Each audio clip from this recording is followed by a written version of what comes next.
Hello, everybody, and welcome to a fresh episode of Zoom Action, KSR's basketball breakdown show. As always, Zack Geoghegan, joined over there by Brandon Ramsey in his cute little man cave corner. Brandon, we have I'm very interested for your thoughts today, more than usual, because I know Good. you've got a nice rant loaded up for us. So to kind of tease the viewers of what's to come later on, but it's going to be some good and some bad in today's episode. We're going to focus on the Georgia loss. Kentucky is on a 2-game losing streak right now. Lost to Florida last weekend. Not a killer loss by any means. Then kind of dropped a stinker at home against Georgia after being up by, I think, as many as 8 points, kind of midway through that first half. And that's still not a killer, but it definitely felt like one. Just because of how the season has gone along. So to lose that one was definitely a bummer. And then you've got Saturday down on the road against Auburn. That's going to be a pretty important matchup for both teams, just in terms of the fact that Auburn is kind of right on that bubble line right now. I think they were a 10 seed in the mock selection that came out last night. Kentucky was a 6 seed, so they're still kind of in good shape there. Losing against Auburn wouldn't be a killer, at least in terms of like the overall resume and where you are, but it would also be the first 3-game losing streak under Mark Pope. So there's a lot of reasons that Kentucky will want to win that game on Saturday, aside from the fact that, boy, it would just be nice to end a 2-game losing skid. So, but with that in mind, we're going to focus on a handful of clips here, some good, some bad, and then we're going to kind of dive into just some general outlook stuff on the final 5 games of the season. Let's see. We got Captain Crash already in the chat there. I don't see Holly. I hope Holly shows up at some point here. We got to get our 2 mainstays in the chat there. Yeah, substitution patterns. We'll see if we get into any of that fun stuff and the fatigue and all that. So that'll be, well, I'm sure we'll touch on it briefly. But Brandon, first of all, just how are you? How are you doing? Just what's your general, 1 out of 10 on your feelings on Kentucky basketball right now as we start to dive into the film here today? It's not as optimistic maybe as it was, a few days ago, but my feelings don't change a whole lot on a game-to-game basis. I feel like I've stayed pretty true and honestly pretty accurate in terms of what I thought of this team. I said in early January, I thought they were a 20 to 30 team. I said that a few days ago. I still believe that. And this is just what happens for teams that are in that range. You lose a couple head scratchers at home, you go on the road and win some big games, and kind of a little bit of everything in the middle. So right now, it's obviously a very arbitrary scale, but to answer your question, let's go 6.5. I am nice. A 6.5. I don't even know what that means, but I am a 6.5 about Kentucky basketball right now. Yeah, you're feeling okay. It's probably the way. Feeling okay. He's feeling okay about Kentucky basketball. We'll see how you're feeling after we finish this episode, how your thoughts are once you get it all out in the open and all in the air there. So, Brandon, we're going to start with our first play. We're going to start with some of the plays that you picked out here, and we're going to start with kind of 2 contrasting offensive approaches to how Kentucky took that Georgia game. We're going to start with a play kind of early on in the first half of that game where Kentucky was moving the ball, was able to create a very easy shot at the rim, and then kind of compare that to, I think your second play was it still in the first half, or maybe it was in the second half? It was right at the end of the first half, I believe. Right at the end of the first half. And this is where Kentucky was starting to obviously let go of the rope a little bit, and Georgia was able to take their 9-point lead in halftime. But we're just comparing how, like, within a 1 half, Kentucky kind of started off really hot on offense, or figuring out what they were going to do, and then kind of went away from that as the game went along, and then even into the second half as well. So without further ado, we'll just go ahead and start loading this stuff up here. Let me see if there we go. I'll add us to stage as well here. So like I said, early in the game here, this is a Georgia just scored. It's kind of just a very simple setup here. Like, Georgia is applying their, not even full court press. It was more of just like a pressure, like, it was something that you and I have talked about maybe with this Kentucky team doing all season long, where it's like, can you do like a trap or a full court press where you're just trying to delay the offense a little bit? And Pope talked about that in the postgame, how it actually did kind of bother them in terms of his guards weren't being aggressive enough and getting the ball across the court, and then they weren't being aggressive enough in like getting the ball back when they did get across the court and trying to set up the offense quickly, wasting a bunch of time essentially. And Georgia, to their credit, did a really good job of pushing up on Kentucky and just making it difficult. of note, Kentucky did not turn the ball over once out of this full court press. They turned it over. All 13 of their turnovers were half court other things. So that's kind of interesting that it did just enough to bother Kentucky. But that's not the point of what we're talking about here. On my little tangent there. But so Kentucky gets this ball across relatively easy here. And then you just have some quick actions. They just move the ball across. Boom, boom, shot fake. Otega drives. Nice pass there to Malachi Moreno. Dunk. Easy peasy. Great way to start the game here. I don't know. That wasn't the first or second play of the game for Kentucky. I don't think it was the second play, maybe the third. So this wasn't, like we've talked at least in the last episode about Coach Pope being pretty good lately, like drawing up things out of timeouts and to start halves and things like that and get the game rolling. This was just his guys getting into easy offense stuff that they know, like swinging the ball around quick, kind of taking advantage of Georgia's offense being all spread out and pushed up. But Brandon, I'll let you go ahead and explain why you picked this play and kind of what you liked about it before we dive into the opposite version of this play. Yeah, so obviously part of the reason for picking this is what I'm going to kind of juxtapose against it in the next clip, but this is what offense needs to look like against Georgia. They are one of the elite rim protecting teams in college basketball. We had just faced that with Florida, had our issues at the rim, shot 37% on layups or whatever it was down in Gainesville. You improved it on that front a little bit against Georgia, but you just didn't get the assists, quite frankly, that you needed at the rim. Kentucky assisted on their first 5 points, the first couple baskets of the game, this obviously being one of them. And that makes me think one of the questions I probably get more than anything else is when it comes to specific issues, whether it's offense, defense, whatever it may be, like, is this a game planning issue? Is this a coaching issue? Or is this a player execution issue? Well, this makes me think that the game plan is okay because Kentucky came out in the first 8, 10, 12 minutes of this game and were pretty darn good. They built their 8-point lead. They executed off. Yeah, there were some sloppy turnovers early as they kind of got thrown back on their heels from the pressure that Georgia brought. But this play for Otega Oway, who's not this elite playmaker, like we don't see him assisting a ton or driving and kicking, driving and dumping off. He's a attack first guy. There's nothing wrong with that. This is the type of player he is. So I think that to see this play 90 seconds into the game makes me think that he was told, hey, your first couple drives, Santos Real is going to come over and be ready to block that thing into oblivion. So just be ready to dump it off, and we're going to get a couple dunks. So I think this was a game plan. This was something, hey, attack the paint, be ready to kick it out. Like I think a couple possessions after this, Colin Chandler had a very similar drive, drew the help just like Otega did here, kicked it to Otega Oway in the corner, made a catch and shoot 3. So like Kentucky came out of the gate, they were assisting on some baskets, they were getting paint touches. Then like Otega Oway had a pull-up jumper at the SEC logo. Denzel Aberdeen had a little floater at the SEC logo, like playing through that kind of middle of the paint there, playing off of 2 feet, getting paint touches, and then passing. That was what created Kentucky's early good offense. And then now, segueing into that next clip, you'll see kind of the other side of the coin where you're not making the passes necessary to beat Georgia, and instead you're challenging some of the best rim protectors in college basketball, as Otega Oway once again gets downhill, gets to the paint. That's all fine and well, but yeah, perfect place to pause it. Right in there. Like one more dribble, throw that drift pass to Colin Chandler. Like Colin Chandler not just as the end of the half. Like Colin Chandler early in the game, I already said it, set up Otega Oway for a perfect drive and kick to a corner 3. This is a nice opportunity for Otega Oway to return the favor to Colin Chandler right here. And instead, like, you just have to know you're going to get blocked in this situation. Like if you can't dunk it, you're probably going to get blocked at the rim by Georgia. And look at all these guys. I mean, he essentially gets the ball blocked by 2 different guys here, both Surreal and then I think that's Wilkins coming over from the weak side block. And it's like, man, you got the hottest shooter in the country standing wide open in the opposite corner, and we're just gonna get your stuff swatted at the rim. I mean, it makes me think early when we saw it, like that's game planning.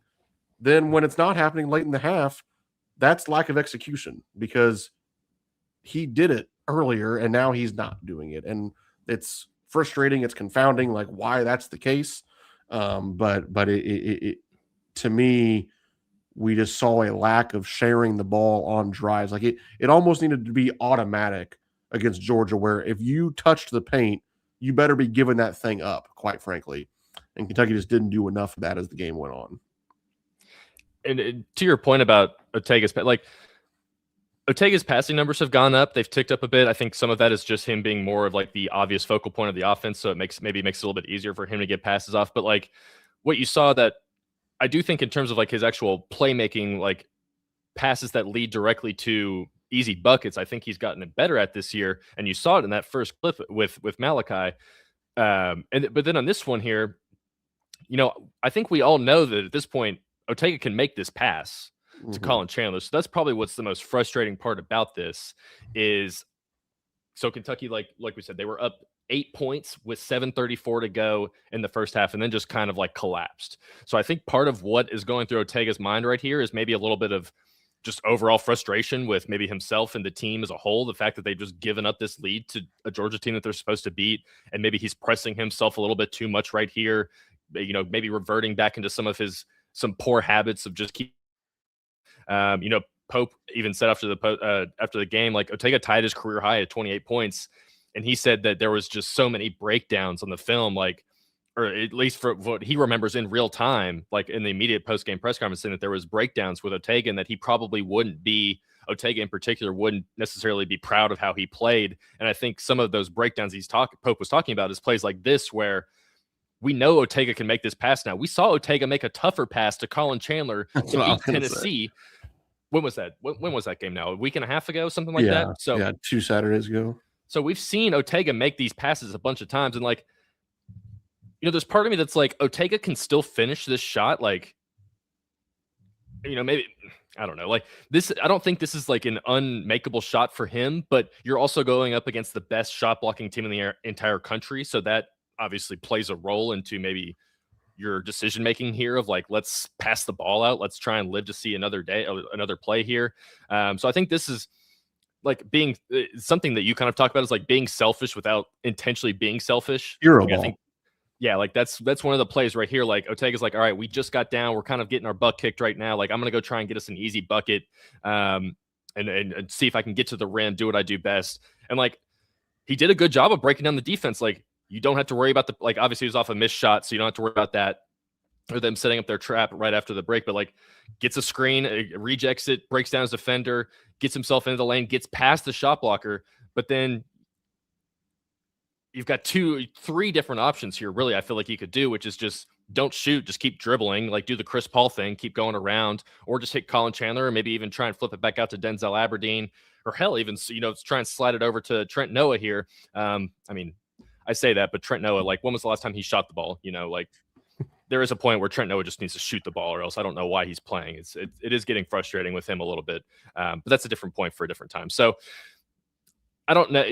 I think a lot was going through Otega's mind here, and he just made the wrong decision, trying to play a little bit of hero ball stuff. And, like it was just 20 minutes before in this, or 18 minutes earlier in this game, we saw him make the right play. And then 18 minutes later, he makes the wrong play. So it's frustrating more than anything for sure, Brandon. But I mean, what do you think about Otega's decision to drive here? Like, should he have maybe set things up a little bit more, maybe try and milk the clock a little bit, because it's kind of in this late game, like you're probably not going to get a 2-for-1 here. Like even if he makes this shot, Georgia's still going to have a last second shot here. So should Otega try and just pull this out and wait a second and try and, decrease the shot clock as much as possible? Or are you fine with him driving in here as long as he makes a better decision? Or are both the right answer? I'm fine with the drive for a couple of reasons. One, you're right. You're not in a 2-for-1 situation at this point, but you're also not in a situation where you can hold for the last shot. Like, regardless of when Kentucky shot, barring an offensive rebound, obviously, Kentucky was going to get one possession, Georgia was going to get one possession. So, like, how long each one of those lasts, I don't really care.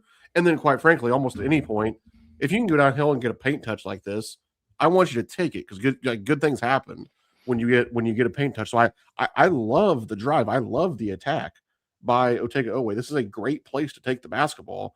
And look at the amount. I mean, right now there are all 5 guys. There are 10 eyes fixated on Otega Oway, but that's part of the problem. And we've talked about it at different points on this show throughout the season. Kentucky's fixed the problem a little bit throughout the year. Like they're a much better passing team now than they were 6 weeks ago, 2 months ago, Yes. whatever it may be. But we've said on the show, like there's times where opponents feel like they can sell out on the ball handler against Kentucky because one, they don't think they can make the pass to open guys, which obviously was proven here.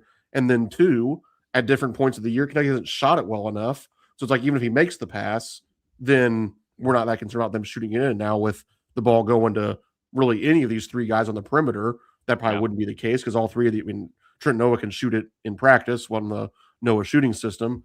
And then Colin Chandler and Denzel Aberdeen have really high percentages in SEC play. So that's not so much of it here, but this is you just have to be able to drive it and kick it. And that's not the case in every game. Like there are times where I want Otega Oway taking that thing to the rim to score it, but that's probably not the case against Florida. That's probably not the case against Georgia. It might be the case against Auburn. Like maybe go score it against Auburn. They're not as big inside. Now they're still super physical and pretty athletic, but I think you can score at the rim better against Auburn than you can these last two teams. So it's one of those things you just have to show him on film and hope you keep getting better, even though he's got 7 guaranteed games of his college career left. Maybe you can still, squeeze one more little improvement out of him. Yeah, it's just this one just kind of boils down to time and place. Like, know the team you're playing against, know the personnel type thing. Like, maybe Santos Cyril, one of the best shot blockers in the country, isn't the guy you want to try and challenge. Same with Wilkins, Dominique Wilkins kid. Like, if Dominique Wilkins is one of the biggest jumpers of all time, so like you imagine his kid's going to be the same too. So like, it's probably it's an ill-advised shot at that point in time. You can, and Georgia ends up getting a 3-pointer, like to end the half here. Right. Yeah. They get a 3-pointer to end the half because it's a 5-point lead. I think I said 9 or 8-point lead at halftime. It's a 5-point lead for Georgia at halftime. So, just frustrating because you saw in the first half or early in the first half how, like you said, the juxtaposition here of just it obviously they know what to do and Otega just didn't make the right play here. So, and it's hard to follow.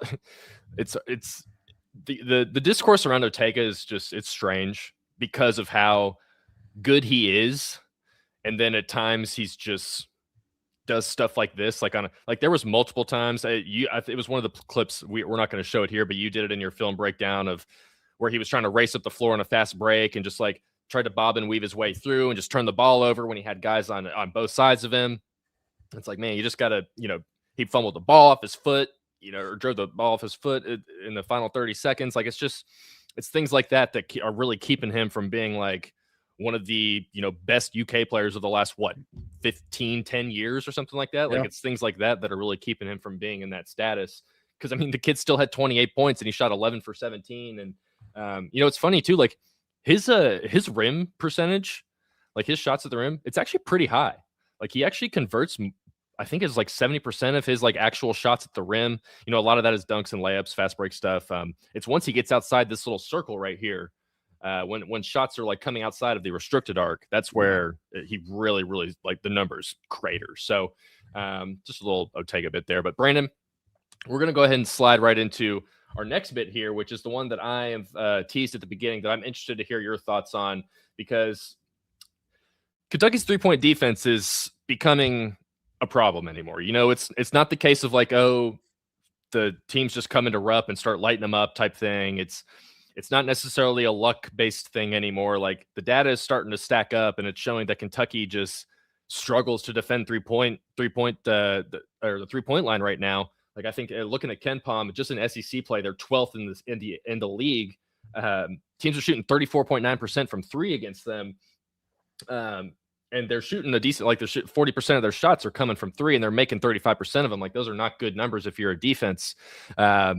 So Kentucky's really just struggled at that. And some of it is just leaving guys wide open, miscommunication, not knowing what they're doing, not knowing who the guy is who has the ball, just small things like that. So we'll let this play run here, and Brandon, then I'll give you your free reign to say whatever you want essentially, but we'll just have this run through here real quick. I believe this is the right play.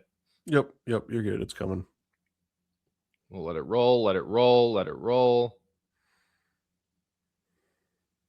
hand down, man down, easy 3-pointer for one of their best 3-point shooters. So, Brandon, I think that's kind of what you're gonna. Let's talk about this play in particular first, and then kind of go into your rant. Okay, yeah.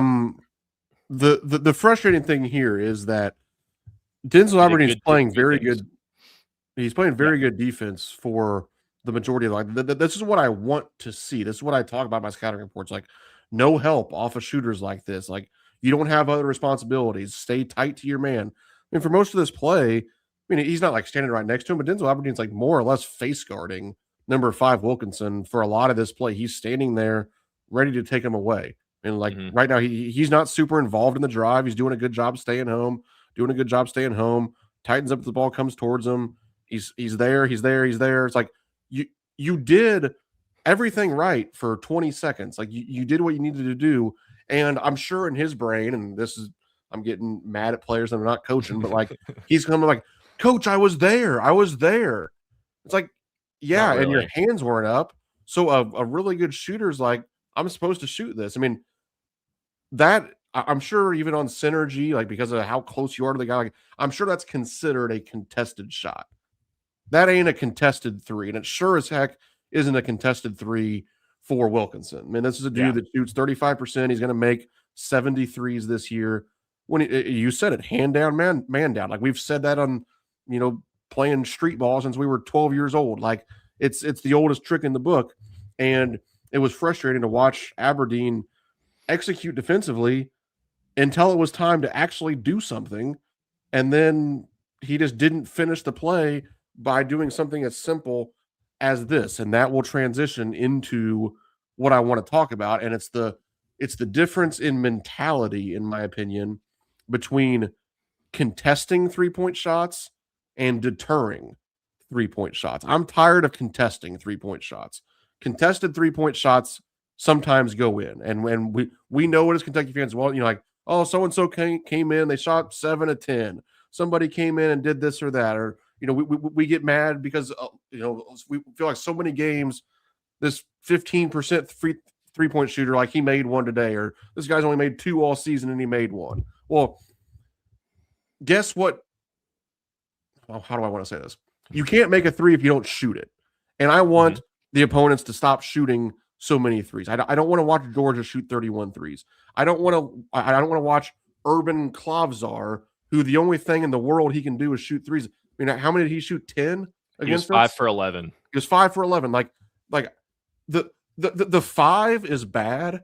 What makes 11 is terrible. Yeah. What makes me want to just lose my mind is the fact that he shot 11. Like you just have to be there with more urgency. You have to be more aware. And I always say, like, you have to have some fear in your heart of these guys making 3s. And the best way to make sure they don't make them is to make sure they don't shoot them. And you got to get out there and really take these guys away. And yeah, when Wilkinson gets up 8 3s against Kentucky on Tuesday night, Millender gets to go 4 for 5. You get 3 of 5 from Blue Cane. Like, yeah, part of the reason they have so many attempts and part of the reason that their percentages are so good is because they're just not really, like, Kentucky's maybe throwing a late hand up, or they're sort of contesting it, but they're too far off of them. So again, it's not really contested. And then there's sometimes where it's just complete hand down, man down, like we get lost, or Jasper Johnson's running around like a puppy. We have some serious problems with the 3-point defense, and to me, it is we have to flip the switch between I'm done playing the percentages. I'm done contesting shots. I'm done hoping guys miss. I want to take away 3-point shots. And again, like, that's not for everyone. Yes, like if some guy comes in and he's 1 for 9 from 3, I don't want you flying at that guy to take him away. Like if the 1 for 9 guy makes one, tip your cap, you live to fight another day. I don't want him attacking closeouts. But for the 2 or 3 best shooters on every team, and honestly, a perfect example is going to be Todd Pettiford on Saturday. I think he's shooting like 28.4%. I do not give a care in the world that he is shooting 28.4%. He made 73s and shot 36.6% as a freshman. That's the stat I'm going to put on the scouting report. Like, especially at home, I don't want to come out, go under the ball screens, and watch him make 2 threes in the first 5 minutes. Now their fans are going insane. Then he ends up making 5 because we let him make 2 early. Like, this guy's a good shooter. I don't care what his percentage says. He's a really good shooter, and he's a guy you have to try to take away his attempts. Keshawn Hall, you have to try to take away his attempts. I think the Overton guy for them is a catch and shoot guy. Like, you have to take away his attempts. And for really good shooters that play high major basketball, like, we're not talking about Wabash playing DePaul in my Division III world, on a Wednesday night. This is freaking Auburn. This is freaking Georgia. These are teams that have future pros in one way or another. If they get the shot off, sometimes it's going to go in no matter how well you closed out, no matter how well you contested it. Kentucky has to start deterring more 3-point shots. And that's the way again, like, nobody cares what I write in my KSR plus scouting report, but like I do. No threes, be tight, take away the threes, chase. Like, all of these things are meant so that they don't shoot them. I don't want to watch high percentage 3-point shooters shoot threes. And it's 2026. Like, guys are 3-point shooting has exploded across basketball at every level. Shooters are way too good to just contest them. And like, oh, well, coach, that one was 28 feet. Like, all right, like, guys grow up shooting 28 footers when they're in 6th grade now. Like, it's part of their workout. Colin Chandler only shoots 28 footers exactly. Right now. These shots aren't hard for these guys. So the only way you can really defend it is to keep them from shooting it. And I think that if Kentucky does anything, because in my opinion, that is controllable. Like, yeah, I want us to make more layups. Like, other than getting better players, I don't know if we're going to make more layups in the next 5 games. I would like for us to make more free throws. Like, I don't know how we can make more free throws. Like, unless we hire like a voodoo psychic, underhand, bank them. We can go Rick Barry method or something. But like, some of those things, I wish we would go back to turning the ball over a little bit less. Like, well, unless we get Rajon Rondo to come run the point, I don't know if that's going to happen. But like, I think we can flip our mentality and get teams to shoot less threes. I think that is within our control to do that to some extent. And that is something I would really enjoy seeing over the next 5 games is, again, I just flip it from contesting threes to deterring threes. I don't want to see the ball in the air. I got a couple things I'll bring up, and I don't really know where I'm going to go with either of these points. I'll try and figure it out along the way. But Pope said during his press conference yesterday that, Auburn is, god awful at 3-point defense. They are the worst team in the SEC. Teams are shooting 40% from 3 in the SEC. And he mentioned like how like there's some luck variance to that. And I do believe that there is, like, I think he was saying 2 things. Like, he was trying to be nice to an Auburn team that just is playing terrible defense right now, while also understanding that shooting 40% from 3 is like, having that be like over a 12-game, 13-game sample size is like rare. Like, there probably is some luck built into that.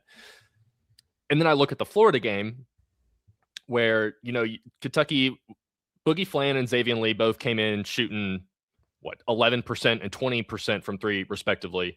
I don't know what Xavier Lee was shooting back when he was in the Ivy League. I'm pretty sure he was a pretty solid, like, mid-30s guy. He was mid-30s, yeah, with pretty high volume. Yeah. So kind of what you were saying with Pettiford is like, okay, like maybe he's just going through a slump right now, and he had been kind of heating up a little bit. But so those 2 guys, Kentucky kind of just let shoot. They said, let's go ahead and let them shoot. And there was some luck variance to it on both ways, where Boogie Flan airballed 2 of them, went 0 for 3 or whatever it was. And then Xavier Lee went 3 for 4, 4 for 5, 4 for 6, whatever it ended up being, on kind of some tough attempts too. So like, I think there's some luck there in both ways that, worked in Kentucky's favor and didn't work in their favor. So like, so that I can almost take a little bit, but it's what we mentioned earlier when Clavshar is going 5 for 11. All Clavshar wants to do is shoot threes. That's all he wants to do. And there was just multiple times where they weren't guarding him when he's 28 feet out from the basket. And like what you're saying, like, these guys, all they want to do is, like, they're practicing these shots since they were 12 years old. Like, we're in the Steph Curry era with a lot of these kids right now, where that's all they've grown up is watching him shoot threes from that far. So they're not tough shots necessarily, or at least in, relative to who they are as basketball players. And like you said, like these are all high major Division I, Power 4 SEC players. Like if you give them enough open shots, they're going to make them eventually, unless you're like, you don't want Malachi Moreno out there shooting 5 of them a game. But like Malachi knows his limitations, and he does other things really well. So I think it's just an overall frustrating thing. And with the Denzel clip here that we just showed, it's like it almost like he's froze, like his controller died right when the guy goes to shoot the ball. It's like, man, all you got to do is just put your hand up. Like, I know maybe there's a fear of fouling a little bit just because of how often guys are shooting, and like there is something to be said about 3-point shooters like trying to bait referees into fouls on these threes, and like especially in the NBA, because now you can draw like flagrant fouls if guys get under your foot and stuff like that. I don't think that's a rule in college yet. I don't think it is. It might be, honestly. I don't think it is. It will be soon, I'm sure. But like, like guys like to kick their legs out and stuff. So I can understand trying to be a little bit conservative, but you got to give more effort than, what we're going to here. I'll bring it back up again. Like this is just, he literally, he just doesn't do anything. He just kind of puts his hand into him. Yeah. Yeah. Like instead of up tie. So contestant mini-me. Yeah. And I'm sure that was, a point of emphasis that Pope pointed out in the film breakdown that they were doing. So yes, just very frustrating. But it's things that are fixable too. Like, I think like, you just don't let good shooters take shots. Like, I mean, maybe it's obviously sounds a lot easier said than done, but like this one in particular was an easily preventable shot. Like all you got to do is just be up on him a little bit more, and you're going to make this a lot tougher. And if Denzel does do everything, like if he's up on him a little bit more and has his hand up in his face, and Wilkinson still makes this one, then good shot, buddy. Like, pat him on the butt on the way down and say that was a nice shot. So, but it wasn't that way. That's why it's frustrating, because then it leads to a team going 14 of 31 from 3. It was Georgia's second most 3-point makes against an SEC team all season, third most of the entire season against any team. So lovely. That's the frustrating part, is you came against a team that wasn't necessarily a good 3-point shooting team, and you turned them into a great one just by messing up on the middle on the small things like this. So anything else you want to add to your little rant there, Brandon? I enjoyed that one. No, I don't think so. I liked your point about the difference in like Xavier and Lee making threes and Cloudslard making threes. Like, yeah, there's a game planning element to Xavier and Lee, at least like his first couple. Kentucky came out, they played the percentages, they went under the ball screens and handoffs. Like that was my plan. I think that would have been the plan of most coaches in the country. That was our game plan. It didn't work. Like, all right, hand up. That happens sometimes. Xavier Lee's a good player. We played the percentages. Yeah. Everything you do defensively is a little bit of a, kind of a controlled experiment. You're trying to test the lesser of two evils, whatever it may be.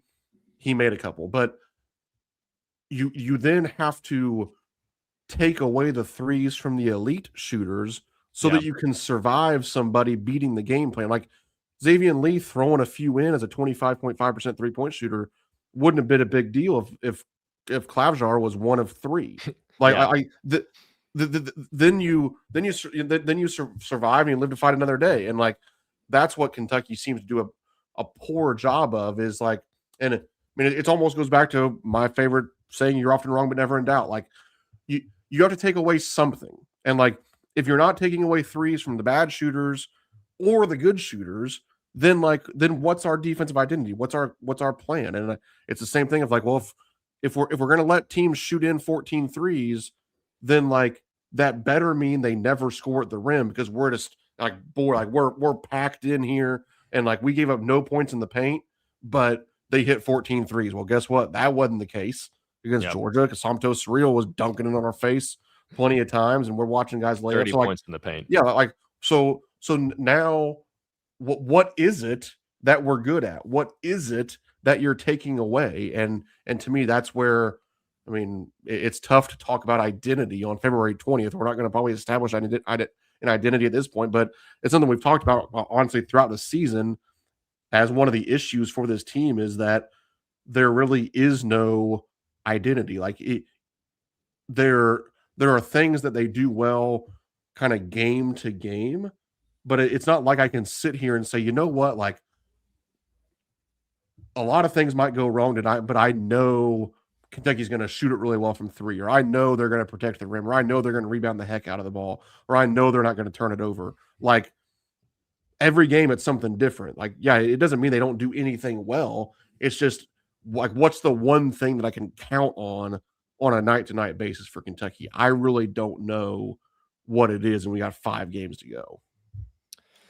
Yeah, I just did some quick math here when I was totaling up some of their totals. You're talking about like you know Kentucky's just not really taking anything away. Like you want teams to try and play in that intermediate range, like outside the paint, inside the perimeter. 14 3-pointers for Georgia. That's 42 points right there. 30 points in the paint gets you up to whatever that is, 30 or 72. 14 made free throws get you right to 86. So all of their points came in the paint, at the line, or from three. Every single one of Georgia's points. Want to throw up. Yeah. So yeah. I mean, exactly. That is completely putrid. Like, what in the world? Like, they literally didn't do anything hard. That means they didn't do anything that was difficult for an entire freaking basketball game for 40 minutes. They did nothing. I mean, again, like we talk about analytics. Teams want layups, threes, and free throws. That means, essentially by definition, that the defense wants to not give up those things. And we literally let Georgia score every single freaking point of the game how they wanted to do it. Like, that is embarrassing. And yeah, I it's an awesome stat that you just did, but good Lord, that just that makes me sick to my stomach. That cannot ever happen again. Well, I think what concerns me about that stat there is, like, you're going up against a team that, in Auburn, that likes to shoot threes and wants to get to the line. They get to the line a ton. They get to the line a ton. Like Keyshawn Hall, especially. Like Keyshawn Hall doesn't do anything else but shoot threes and get fouled at the rim. Like that's pretty much all he does. So it does give you a little bit of concern going into the next game. Where you're like, man, you gotta make these teams shoot twos. Like Auburn is actually one of the, like, I'm looking at the stats right now, like they're kind of in the lower end in terms of their 2-point shooting. They're on the bottom half of the SEC. So like that's what you want them to do, is shoot as many twos as possible. Like, don't foul them and don't let them shoot threes. So we'll see if Kentucky's able to make that happen. But Brandon, we'll go ahead and transition here into our last 2 plays here. So these are plays that I picked out because it was just something that I noticed, and I'm glad that you were at least able to confirm to me that it was like something that was happening. So I think all of these plays are in the second half, and I think I at least saw this 3 times. It might have happened a 4th time. I can't remember off the top of my head, but it's essentially a wheel action is what Kentucky does here. So both these plays I'm going to show are positive plays. Like, I think they might not score on both of them, but they definitely score on no, they do score on both of them. There was a 3rd time where they didn't score on it, but they still got a good look. So I'll just let it play right here. The way Brandon has kind of explained it to me is they do, like, something we talked about last time was the 1-4. And I think when we did this last week, Brandon, we had the 4 guys kind of at like the free throw line extended. Yeah, we went 1-4 high the last time. Now we're going 1-4 low. 1-4 low here. And then they get it right into a wheel action. So you've got the 2 guards on the outside, Colin and Jasper, just kind of do, like, they cross around each other. Colin continues to move. You got a lot of guys going around. And then the big guy, in this case is Brandon Garrison. I think it's Malachi Moreno in the next clip, goes up for the flare screen. You find Denzel Aberdeen, who is able to have it. He could have, I just realized this in real time right here, could have hit Brandon Garrison for an easy dunk right there. But able still to move the ball around. You get a good look from Jasper Johnson here. Does not make it, but great effort from BG, and Mo Diabate leads to another clean shot from Jasper Johnson. Make right there. So I thought this was a good way that Kentucky was able to generate some offense in that second half, just by keeping Georgia's defense moving a lot, because it didn't feel like, at least in the plays that, at least in these particular sets, they weren't doing a good job. Georgia wasn't, of being able to keep up with Kentucky with all that movement, all that running around, and it worked in this play and the next one that I'll show here. But yeah, I liked this play for not just because of how they were able to get the points here, but the fact that Jasper missed this first 3 and then turned right around and took the second one and made that. I was a big fan of, because we had the whole thing yesterday of Pope saying that Jasper Johnson is at his best when he's aggressive. And I totally 100% agree with that. Like, I don't think most people would disagree with it, but that kid, he has to be able to get the ball in the paint, and he has to be able to shoot tough shots. And that's kind of what you need out of him. So, and when he did that, at least against Georgia, he was good. But there was a lot of times where he wasn't able to do that and took some bad shots. And I think he had a couple turnovers as well. But Brandon, can you kind of break down for us this exact play and kind of what the goal is here, what the moving parts are, just what goes through your brain, your coaching brain when you see this play?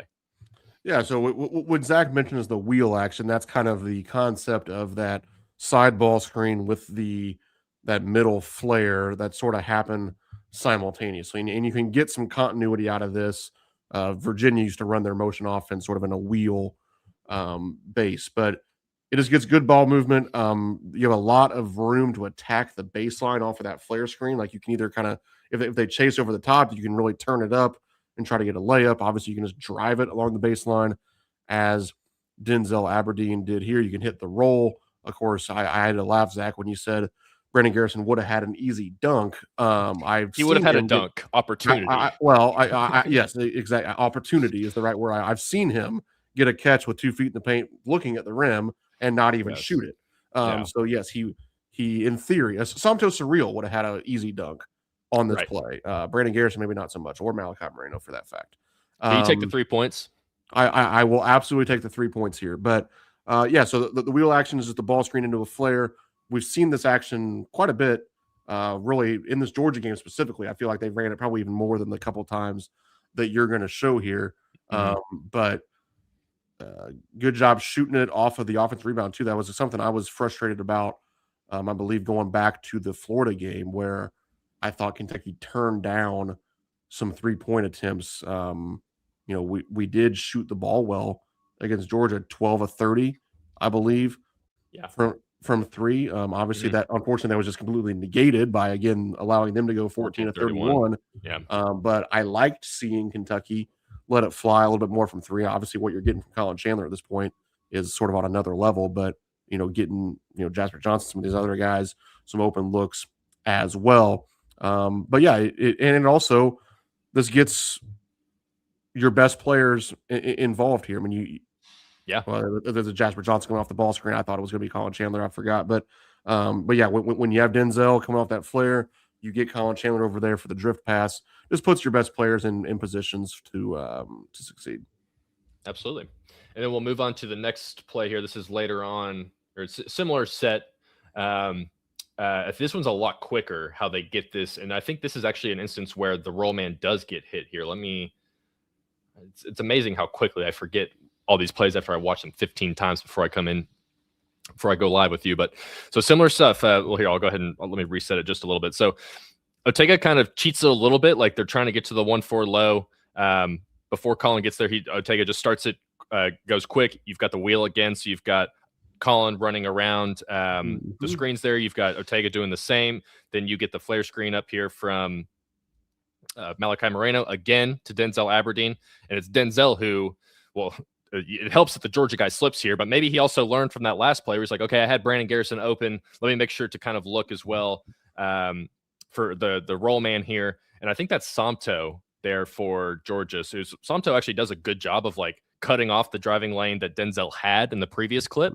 So that was good recognition from him there. But then Denzel as well knows that he's going to have his roll man there. It helps that the Georgia guy falls. And then you've got Malachi, who, we talked about is not a good finisher, but he can still finish over Blue Kane when he's a foot away from the basket. So, and he kind of barely does there, but still similar action, similar stuff, results in plays or results in points. And like I said, I know they did this at least one other time in the second half where they got a good shot. It just didn't go in. And then Brandon said, like, I'm sure Brandon's eyes are much better than I looking for stuff like this. So it was definitely something that they were making a point to do more often. And I think it was just to keep Georgia's defense on its heels. And it worked, a handful of times and was able to get them some points. So we'll see if that's something, because I don't feel like we've seen this too much throughout the season. No. So maybe it's something we'll start seeing more often, because it did feel like it was successful, at least against Georgia. So we'll see if it's a matchup based thing for Coach Pope. But before we kind of start winding things down here, Brandon, anything you want to talk about with this one compared to the last play? No, necessarily. I just think it's good. Obviously the end result wasn't what we wanted for this game, so it wasn't like this play led us to victory. But we've seen in Kentucky late against Florida, they were doing that. That they were getting Colin Chandler down in the corner and setting that little pin down and letting him kind of snake off of it into that ghost screen, and they just kind of went to that time and time again. And then now it was this sort of wheel action play It's good to see that Kentucky has some things offensively that they seem comfortable at executing multiple times. And that's obviously, a big part of basketball is, can you execute when the defense sort of knows what's coming?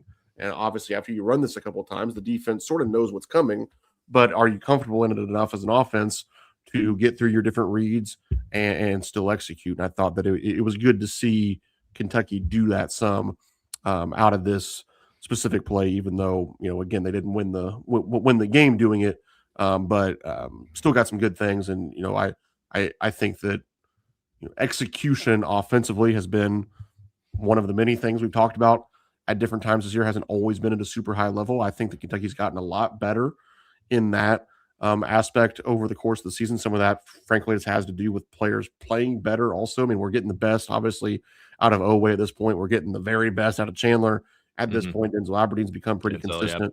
Yeah. I feel good, this sort of switching gears, but I feel good about the backcourt at this point. I mean, sure, I wish there was a little more depth. I mean, Jasper Johnson's very much up and down at this point in terms of, he's going to probably give you a couple good offensive plays, but boy, he is an adventure on the defensive end of the floor. But I feel so confident right now about what I'm going to get out of Aberdeen, Chandler, and Oway.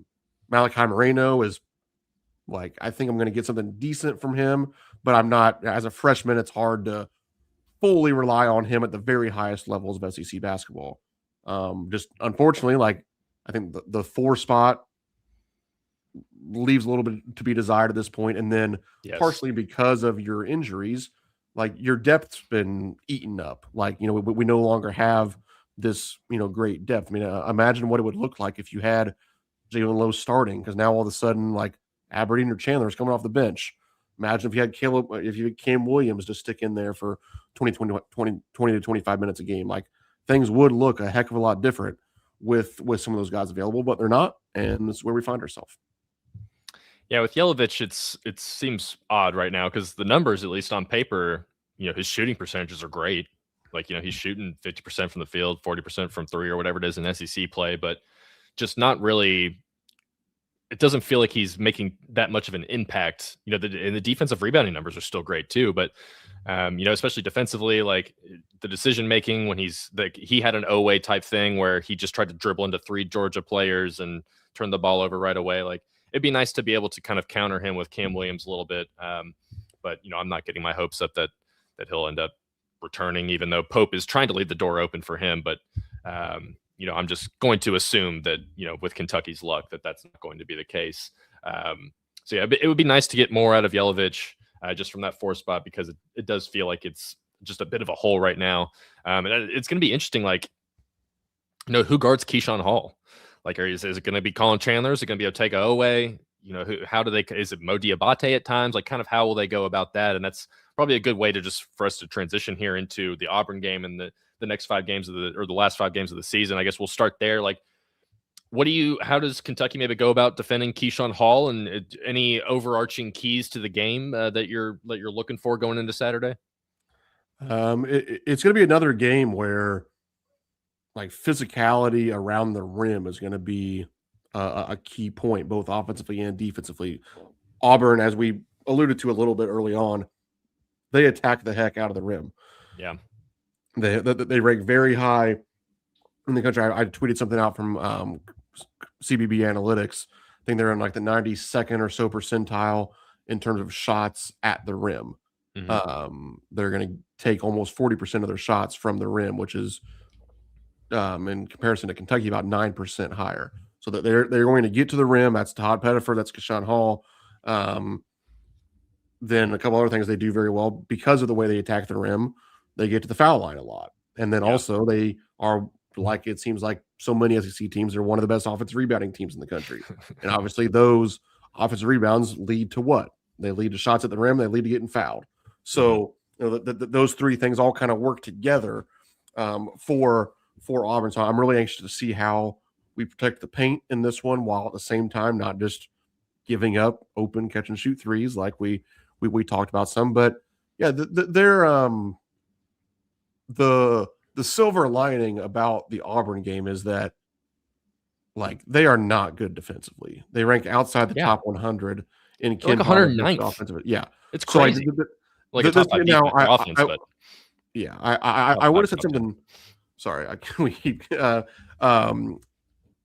would have said something similar about Georgia. Like I didn't think they were very good defensively, but they at least did have the high level rim protection. Yeah. But like this is a game where, I mean, you should be coming out thinking about scoring 85, 90 points and just kind of hoping that's enough. Like there's some things about their physicality and athleticism and like how you match up with Hall that worry me about the matchup. But I do feel like when Kentucky is comfortable offensively, usually pretty good things happen.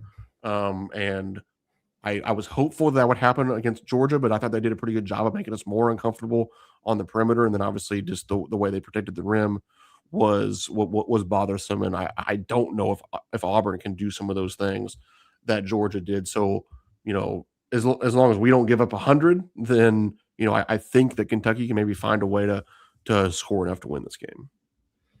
Yeah, and Auburn, I think they're on a 5-game losing streak. They're 14-12 on the season. You're looking at their schedule, that might be a little deceptive because their non-conference losses were Houston, Michigan, Arizona, Purdue. Those are 4 of the top 8 teams in KenPom. Right. And then, top 25 wins over St. John's and NC State in terms of KenPom. So like they've also beaten Arkansas at home. They beat Florida on the road less than a month ago. And part of their 5-game losing streak, 4 of those games were against top 20 KenPom teams. And then they kind of just and relatively competitive against those teams. And then they lost to Mississippi State because Josh Hubbard scored 45 points. So, and that's just that's part of them having a very bad defense. So I think they're probably better than their 14-12, 5-8 SEC record indicates. That's why they're still a tournament team, quite frankly. Yes, that's why they're on the 10 seed line. It's still a quad 1 opportunity for Kentucky as well. Yeah. But Kentucky doesn't necessarily have someone like a Josh Hubbard that can score 45 points like that. Like you can get Colin Chandler to hit 6 or 7, 8 threes, or you can get Otega Oway to get a bunch of points at the rim. But you're probably not going to get anyone getting up to that number. So what was my hot take that I said Jasper would score like 30 points at the beginning of the season? Or was it 20, 25, 30, something like that? That was like our super, super hot take after preseason. I know it was Jasper and a lot of points related. And I was not even like really high on Jasper. I was just like, let's go crazy with it. So that one obviously looking like an idiot. He scored 21 in the game. So he did. Yeah. He got I was like, I think that was like Bellarmine or one of those non-conference teams. So so I think the record is maybe a little bit deceptive. So they're a good home team. They're 9-3 at home. They dropped those 2 against Alabama and Vanderbilt during this recent losing streak. They lost Keyshawn Hall for 2 games in the middle of that for a suspension that wasn't titled a suspension, even though that's exactly what it was. And then he comes right back and scores 29 points against Mississippi State. So, and Pope even kind of likened him to a Chris Paul, just in terms of the fact that they're 6'7". They played. What'd I say? You said Chris Paul. Oh yeah, God, definitely not Chris Paul. Paul Pierce, yeah. The guy who pooped his pants in the playoffs or whatever it was and had to be wheelchaired out of the off the floor. Throwback to that. Yes, and just in terms of like being like a bigger kind of like ball handling guard / wing who's just going to play slow, like kind of a methodical guy who wants to try and break you down and either shoot threes or just get a bunch of shots at the rim. So, but when you look at Auburn's like stat profile, like it's a game that Kentucky can definitely win. Like I think Keyshawn Hall is your number 1 guy you're going to be worried about just because of the mismatch opportunities he can kind of present against Kentucky. Tahad Pettiford is a guy they've played against before. I feel pretty solid about Kentucky's ability or the backcourt ability to kind of, limit him at least, as long as you're not letting, Denzel Aberdeen hand down, man down stuff, like letting guys just shoot easy threes.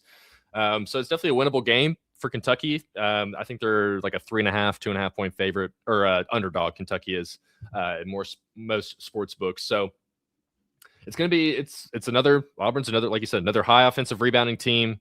They're just really bad at pretty much most aspects of defense right now.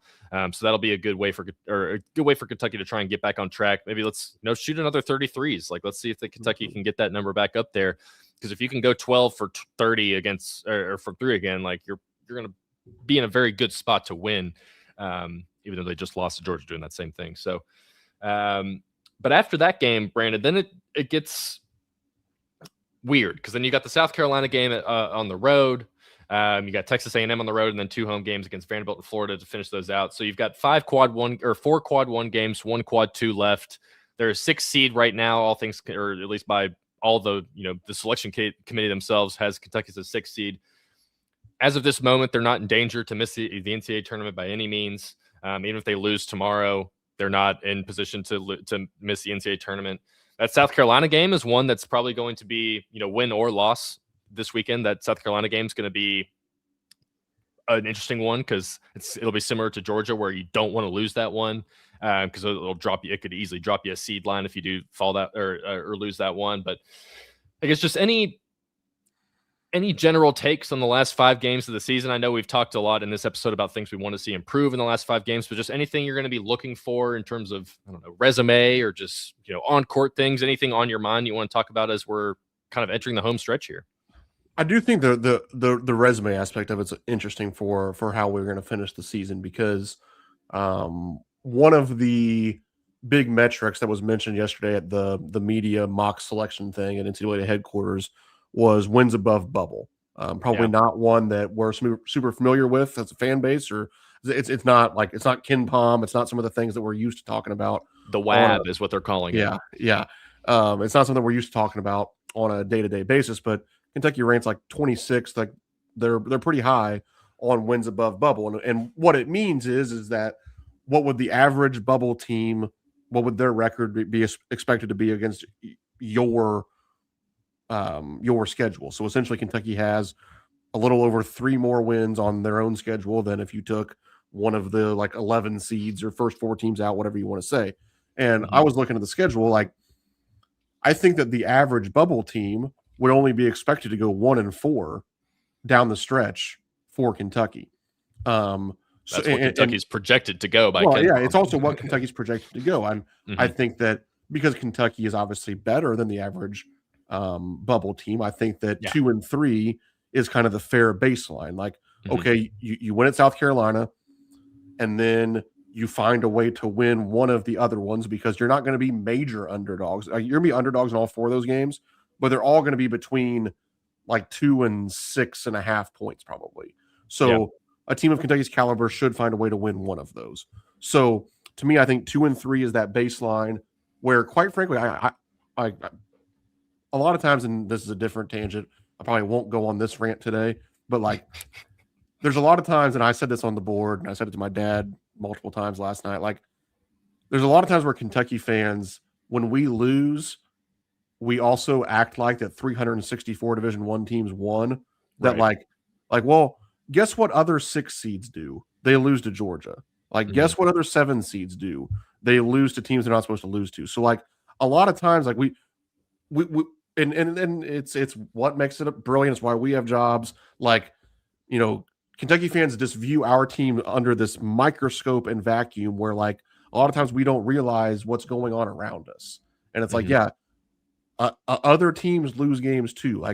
All of the other 6 and 7 seeds in the NCAA tournament are going to go 2-3 or 3-2 in their final 5 games.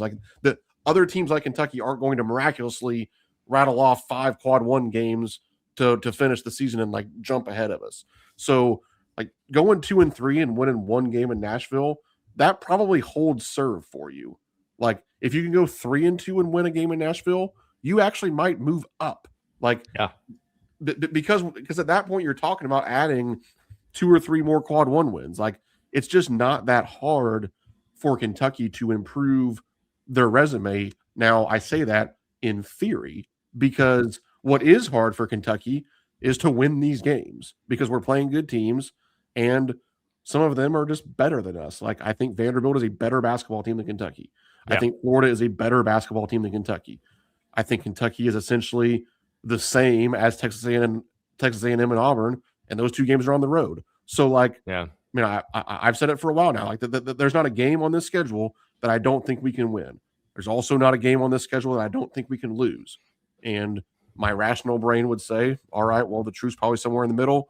So you win a couple of them. If things break well, you win 3 of them, and then we go see what happens in the postseason. But at this point, it's 5 games left. We've said it a lot on this show. This team is who they are, and Yep. what they are isn't up to our standard.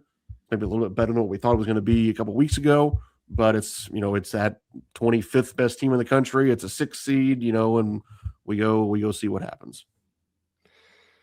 Yeah. I mean, it was let's play just a fun little game real quick. Let's say play. Kentucky runs the table.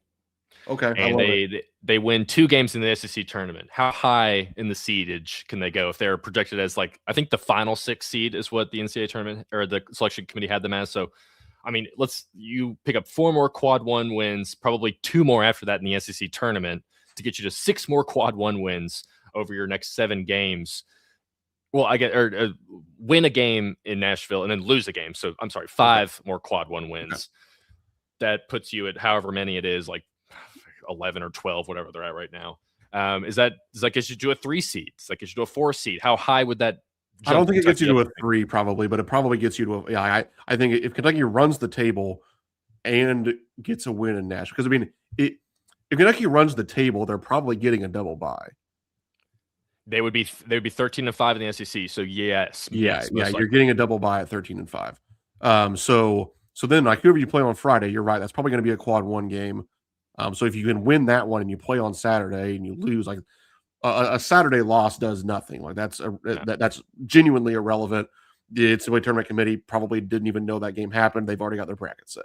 So Seth Davis would say otherwise, buddy. Yeah, well, exactly. So yeah, I think you're probably a 4 seed at that point. The way I would say, I mean, it's like what I said about the wins above bubble thing. Like I think 2 and 3 with a win in Nashville, that's probably your hold serve scenario. 3 and 2 without a win in Nashville, maybe same thing. 3 and 2 with a win in Nashville, you might still be a 6, but like you probably become like the top 6 instead of the bottom 6. Anything better than that probably gets you to a 5, and I think probably the ceiling is a 4, and the floor is, I mean, if you literally lose the rest of the games, that's what I was going to ask you next. Yeah, I mean, if you lose your 5 in regular season, then you lose on Thursday of the tournament or Wednesday, whenever we would play. I think they would probably still get Thursday if they go 8-10. They probably would. Yeah, if Kentucky loses 6 straight, you are like, I mean, it's sweat city. Like, I think they are very much on the bubble with 6 straight losses. We saw North Carolina make it. Yeah, we saw North Carolina make it last year. Like, being Kentucky does help. So, I think you would have a chance. I wouldn't feel good about it, but I think that one win, almost regardless of what, even if it's South Carolina, like one win locks you in.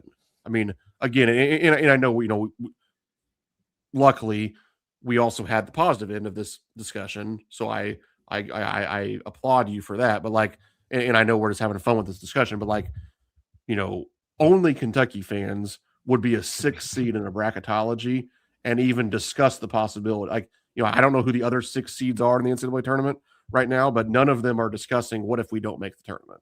So, because 6 seeds aren't going to lose the rest of their games. Like, right. Even as hard as these games are for Kentucky, like, we're not going to lose all of them. We're just not. It's not going to happen. So it's just as likely they lose all 5 games as they do win all 5 games. 100%, and that's what makes me, I'll say, yeah, it makes me mad when people say, like, after the Georgia game, like, well, like, missing the tournament's back on the table. Like, well, like, so is me, like, getting hit by a meteor tonight. Like, I mean, like if we just talk about things that in theory could happen, we'll be here all day. Like, Kentucky's not going to miss the tournament. So that just is what it is. Like, they just might not be a 6 seed. They could be a 7 or an 8, or even a 9, like if it gets that low. So yeah. Let's just hope that we're not talking about that on Zoom Action 2 weeks from now. When we do all this. So yeah, I don't want to be made look like a fool. But anyways, I think this was a great episode. Brandon, thanks as always for joining along. Thanks everyone. Oh my gosh, did I do my ad read? I don't think I did my ad read, Brandon. Let me sneak that in here real quick. Shout out to our friends at My Old Kentucky Home Repair for sponsoring Zoom Action since January, I think. So they've been proudly serving the Bluegrass region since 2008. My Old Kentucky Home Repair offers handyman services, home repairs, remodels, and more. head to their website, myoldkyhomerepair.com, to learn more, or give them a call at 859-940-3376. My Old Kentucky Home Repair is your partner for any home project. Shout out to them for sponsoring. Shout out to Brandon for joining us. Shout out to Steven for helping produce in the background. Shout out to all the viewers. We got to give our special shout outs to Holly and Captain Crash, who were just dedicated to supporting us, and everyone else in the chat as well. Make sure to hit a like, subscribe, comment, do all that stuff. It really helps out Steven as well. But we will see you all next week. Let's see. You got Auburn on Saturday. Then we got South Carolina on the road on Tuesday. So maybe look for another Wednesday, Thursday, maybe a Thursday-ish, Thursday or Friday again next week for another episode. And hopefully we'll be talking about 2 Kentucky wins. Let's do it. But otherwise, we'll see you all next time. Again, thanks for joining. Zoom Action out.